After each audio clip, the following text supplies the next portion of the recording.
Hello வணக்கம். இது உங்கள் சிவி இசோ உன்சோலர். எப்படி இருக்கீங்க? இப்போ பார்த்தீங்கன்னா நம்மளுடைய முத்துக்குமரனுடைய ஃபேமிலி வந்தாங்க. சூப்பராக இருந்துச்சு. ரொம்ப அன்பான ஒரு ஃபேமிலி. பார்க்கும்போது நம்மளுக்கு பெருமையாக இருந்துச்சு. அதுலேயும் குறிப்பாக அப்பா வந்துட்டு வெளிநாட்டில் வேலை செஞ்சார் போல, மலேசியாவில். இவங்க தான் வந்து சின்ன வயசுலேருந்து அவரை வந்து மெருகேற்றிருக்காங்க.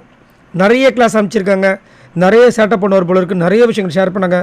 கேட்கும்போது அவ்வளோ பிரமிப்பாக இருந்துச்சு. ஸ்டார்டிங்கில் ரொம்ப பெரிய முட்டாள் மாதிரி இருந்திருக்காரு. அதுக்கப்புறம் தான் இவ்வளோ பெரிய ஞானியாக இருந்திருக்காரு நம்மால். செமையாக இருந்துச்சு ஒன்று ஒன்று கேட்க. அதுக்கப்புறம் எல்லா விஷயங்களும் ஷேர் பண்ணதுக்கப்புறமா அங்கே வந்து உட்காரும்போது பிக் பாஸ் வந்து ஆரம்பிக்கிறார் அவருடைய வேலையை. முரண்பாடு யார்கிட்ட இருக்குது அப்படின்னா, கண்டிப்பாக சொல்லணுமா அப்படின்னா பிக் பாஸ் வந்து கலாய்க்கிறார்.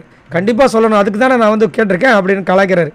அதுக்கப்புறம் எங்களை விட்டுருங்களேன்னு சொல்லிட்டு கெஞ்சுறாங்க. அதுக்கப்புறமா இல்லை சொல்லிதான் ஆகணும் போது அவங்க அப்பா ஆரம்பிக்கிறார். எல்லாருமே நல்லா விளாடுறீங்கப்பா, உண்மையாக சொல்லி ஆகணும், ஆனால் பின்னாடி மட்டும் பேசாதீங்கப்பா அப்படின்ட்டு ஒன்றே ஒன்று சொல்லணும். என்னென்னா, என் பையன் இந்த பக்கம் கிராஸ் பண்ணிட்டு போகிறான். அப்போ விஷால் தம்பி வந்துட்டு டே கொரியன் பேக்கரி வராம்படுறா அப்படின்னு கிண்டல் பண்ணிங்க. அது ரொம்ப மனசு வருத்தமாக இருந்துச்சுப்பா. அந்த மாதிரி கிண்டல் பண்ணாதீங்கன்னு சொல்லிட்டு சூப்பராக சொன்னார். உடனே அருணுப்பா அதில் நான் இல்லைப்பா, ஐயோ பயங்கரப்பா அப்படின்னா அடுத்ததே அருணுக்கு வச்சார் ஆப்பு. அருண் கூட வந்து ஆரம்பத்தில் நல்ல அன்பாக தான் பழகினார் முத்துக்குமரன்கிட்ட. நிறைய விஷயங்கள் ஷேர் பண்ண, நீ வெளியே வா, உனக்கு நான் என்னால் முடிஞ்ச உதவியெல்லாம் செய்கிறேன்னு அன்பாக நல்லா இது பண்ணார். திடீர்னு பார்த்தா என்னாச்சு தெரியல, நீ பேச மட்டும் தான் லாய்க்கு, அப்புறமா டப்பு டப்பான்னு சொன்னது ரொம்ப அநியாயமாக, நீ பேசுறது மட்டும் தான் லாய்க்கு, நீ வந்துட்டு எதுக்குமே லாய்க்கு இல்லை, மவுத் பீஸ் இப்படி சொன்னதெல்லாம் வந்து ரொம்ப மனசு கஷ்டமாக இருந்துச்சுப்பா. அதை மட்டும் நீங்கள் கொஞ்சம் மாற்றிக்கிட்டு நல்லாயிருக்கும், மற்றபடி எல்லாருமே நல்லா விளாட்றீங்கப்பான்னு சொல்லிட்டு அப்படியே சூப்பராக இருந்துச்சு. அது ஏன்னா அந்த முரண்பாடில் சொல்லி தான் ஆகணும்.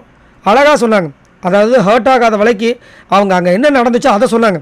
அங்கே என்ன நடந்துச்சோ அதை சொல்லிவிட்டு அவங்களோட ஆதங்கத்தை அங்கே கொட்டலை. இப்போ ரயான் அம்மா என்ன பண்ணாங்கன்னா, அங்கே உட்காந்து பேசுனாங்கன்றதை மட்டும் சொல்லாமல் இங்கே உட்காந்தாங்க அங்கே உட்காந்தாங்க, அவங்களுக்கு ஏதோ ஒரு இதுவாகிடுச்சு போல இருக்குது, இவன் வாங்கிடக்கூடாதுன்னு. டேய் அவங்க முன்னாடி வாங்கி காட்டுறேன் அப்படிலாம் அவங்க பேசலை. வந்து இந்த மாதிரி நடந்துச்சுப்பா, அது கொஞ்சம் மனசு கஷ்டமாக இருந்துச்சுப்பா. மற்றபடி அந்த செங்கல் டாஸ்கில் அவருக்கு அடிப்பட்ட விஷயங்கள் இருந்தாலும் எதையுமே அவங்க எல்லாமே டாஸ்க்குன்றது அழகாக புரிஞ்சுக்கிட்டாங்க. ரொம்ப அழகாக இருந்துச்சு. ஸோ சூப்பராக இருந்துச்சு. கண்டிப்பாக வந்து இதை வந்துட்டு அவங்களுக்கு ஒரு மரண அடியாக இருந்திருக்கும். ஏன்னா விஷால் அருண் பண்ணாத சேட்டைகளா முத்துக்குமரன்கிட்ட? அவங்க மட்டுமா? இந்த வீட்டில் முக்கால்வாசி பேர் வந்துட்டு முத்துக்குமரன் டார்கெட் பண்ண விஷயங்கள் எல்லாருமே பார்த்துருப்பாங்க. ஆனால் ஒரு வாய் திறக்கவே இல்லை. நீங்கள் எல்லோரும் இந்த மாதிரி பண்ணிங்க, அவருமே விட்டு கொடுக்கல. முத்துக்குமரனும் அம்மா இங்கே 4 பேர் தான்மா புதுசு, நான், மஞ்சரி, ராணவ், ஆனால் ஜெஃப்ரி, ஆனால் மற்றவங்களே செலிப்ரிட்டிமா, எங்களை அந்த மாதிரி ட்ரீட் பண்ணுறதே கிடையாது, எங்களை அவ்வளோ நல்லா பார்த்துக்கிறாங்கன்னு விட்டு கொடுக்காம பேசுகிற விஷயங்கள்லாம் ரொம்ப பிரமாதமாக இருந்துச்சு. ஸோ நீங்கள் உங்களோட கருத்துக்களை சொல்லுங்கள். இங்கே முரண்பாடு இல்லை, அழகாக விஷால் அண்ட் ஜெஃப்ரியை விஷால் அண்டு நம்மளுடைய அருணை வந்து கலாச்சாங்க. அதை பற்றி என்ன நினைக்கிறீங்க? இதில் ஜெஃப்ரியும் வந்திருக்கணும், பட் ஜெஃப்ரியை பற்றி சொல்லவே இல்லை, சொல்லவும் மாட்டாங்க. அது நம்மளுக்கு தெரிஞ்ச விஷயங்கள். இத்தனை ஃபேமிலி சொல்லாமல் இந்த ஃபேமிலி சொல்ல விட்டுருவாங்களா உள்ள பிக் பாஸ் டீம்? மறக்காமல் கமெண்ட்ஸ் பண்ணுங்கள். பாய் நண்பர்களே.